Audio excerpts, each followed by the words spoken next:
तर विद्यार्थी मित्रांनो, आपण आज पाहणार आहोत ऑपरेशन्स ऑन इक्वल रेशो.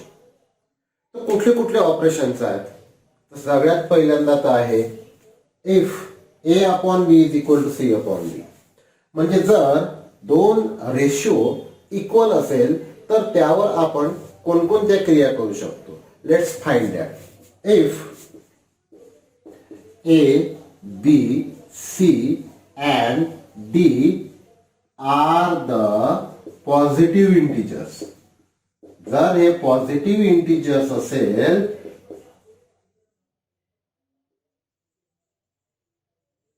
तर आपण यावर कोणत्या कोणत्या क्रिया करू शकतो. First one is that is invertendo. Okay, ज्याला मराठीमध्ये व्यस्त क्रिया असं सुद्धा म्हणतात.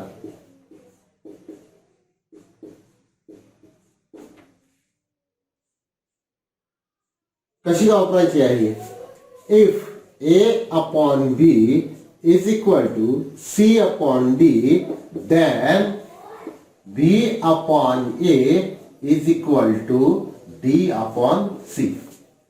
मीन्स जर A upon B equal to C upon D हा जर रेशिओ असेल तर याला काय करायचं आहे? उलट करायचं आहे. त्याला आपण म्हणतो इन्व्हर्टेंडो.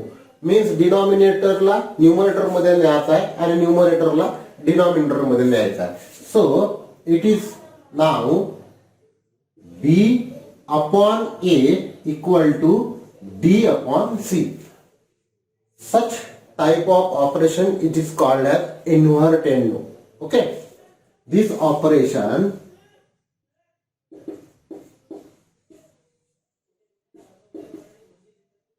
called as invertendo. ओके, दुसरी जी क्रिया आहे दॅट इज अल्टरनेंडो.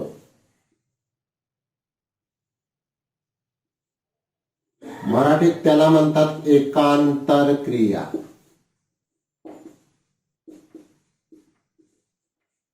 अल्टरनेट हे कशी वापरायची आहे? If A upon B is equal to C upon D, then A upon C is equal to B upon D.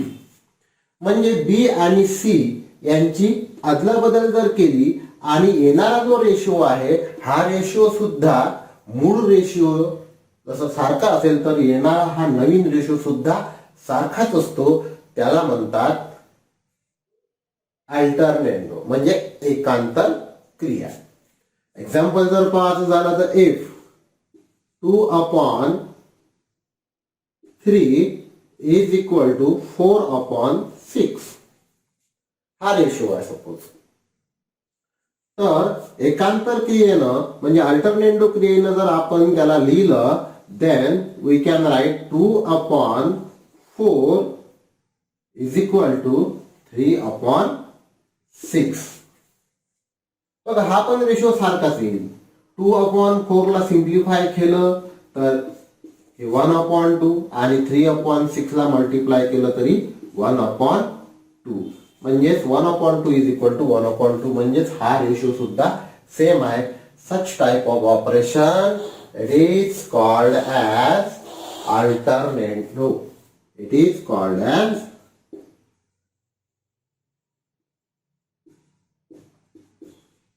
alternando. Third जे ऑपरेशन आहे, थर्ड ऑपरेशन आहे कॉम्पोनेंडो. कॉम्पोनेंडो त्याला म्हणतात योग क्रिया मराठीत. दिस इज कॉल्ड एज योग क्रिया. कॉम्पोनेंडो ही कशी वापरायची आहे? If A upon B is equal to C upon D, then A plus B upon B is equal to C plus D upon D. This operation is called as componendo. मग याच्यामध्ये काय करायचं आहे आपल्याला, याच्यामध्ये अंशामध्ये छेद मिळवायचा आहे. मीन्स न्यूमरेटर मध्ये डिनॉमिनेटर मिळवायचा आहे आणि डिनॉमिनेटर तसाच ठेवायचा आहे. जे ऑपरेशन तुम्ही लेफ्ट हँड साईडला केलं तेच ऑपरेशन आपल्याला राईट हँड साईडला करायचं आहे. म्हणजे राईट हँड साईडला सुद्धा न्यूमरेटर मध्ये डिनॉमिनेटर मिळवायचा आहे आणि डिनॉमिनेटर तसाच ठेवायचा आहे. तर या प्रकारची क्रिया जेव्हा करू आपण, या प्रकारच्या क्रियेला आपण म्हणतो कोणती, कॉम्पोनेंट, राईट, कॉम्पोनेंट क्रिया.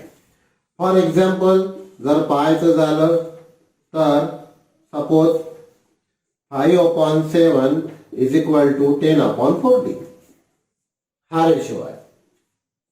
सेम आहे, याला सिम्प्लिफाय केलं तरी 5/7 येतील, दोन्ही रेशो सेम आहेत. तर नवीन जो रेशो आपण या क्रियेनुसार करू, काय करायचं आहे आपल्याला, आपल्याला न्यूमरेटर मध्ये डिनॉमिनेटर मिळवायचा आहे. मीन्स 5 + 7 अपॉन डिनॉमिनेटर तसाच राहू द्यायचा आहे. इकडच्या बाजूनं पण 10 + 14 डिवाइड बाय 14 काय होणार आहे, 5 + 7 दॅट इज 10 डिवाइड बाय 7 आणि इकडे जर केलं तर हे होणार 24 डिवाइड बाय 14.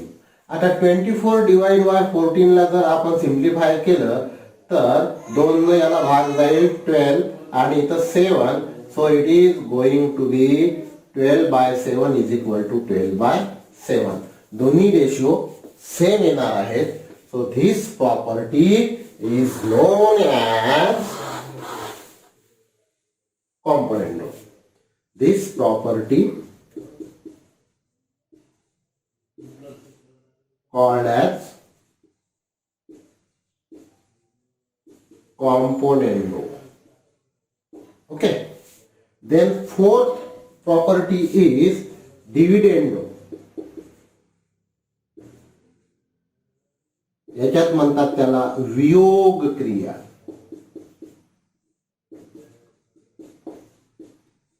हे जे प्रॉपर्टी आहे डिव्हिडेंडो, हे कॉम्पोनेंडो प्रॉपर्टीच्या एकदम उलटी प्रॉपर्टी आहे.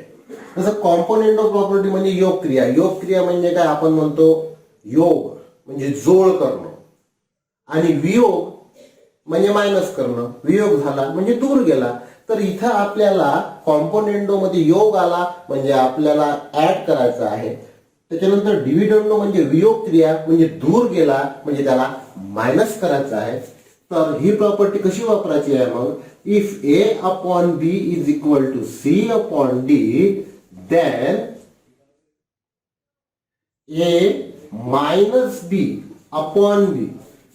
योग क्रियेमध्ये आपण प्लस केलं होतं, न्यूमरेटर मध्ये डिनॉमिनेटर मिळवला होता. इथं आपल्याला न्यूमरेटर मधून डिनॉमिनेटर मायनस करायचा आहे. So A-B/B is equal to C-D/D. This property is known as dividendo property. This property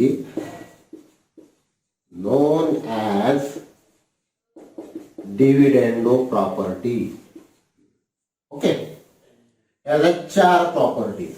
पुन्हा एक 5वी प्रॉपर्टी आहे, तिचं नाव आहे कॉम्पोनेंडो and dividendo.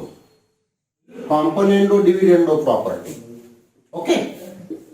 म्हणजे याच्यामध्ये काय असेल मग, याच्यामध्ये कॉम्पोनेंडो म्हणजे ऍड पण करायचा आहे, डिव्हिडेंडो म्हणजे सबस्ट्रॅक्ट पण करायचा आहे. मग कसं करायचं, for example if A/B is equal to C/D हे दोन रेशो जर सेम असेल देन A+B न्यूमरेटर मध्ये डिनॉमिनेटर ऍड केला, दिस इज कॉम्पोनेंडो. त्याच्यानंतर A-B न्यूमरेटर मधूनच डिनॉमिनेटर मायनस करायचा, this is dividendo. So this is A+B upon A-B equal to, इकडे पण याच प्रकारे C+D अपॉन C-D. तर या प्रकारच्या जी प्रॉपर्टी आहे, न्यूमरेटर मध्ये डिनॉमिनेटर ऍड करणं आणि न्यूमरेटर मधून डिनॉमिनेटर मायनस करणं, ही जी प्रॉपर्टी आहे या प्रॉपर्टीला म्हणतात componendo dividendo property. This property known as componendo dividendo property. तर या प्रकारे आपल्याला या पाचही प्रॉपर्टीज माहीत करून घ्यायच्या आहे आणि या सगळ्या प्रॉपर्टीवरचे आपल्याला प्रॉब्लेम सोडवायचे आहे.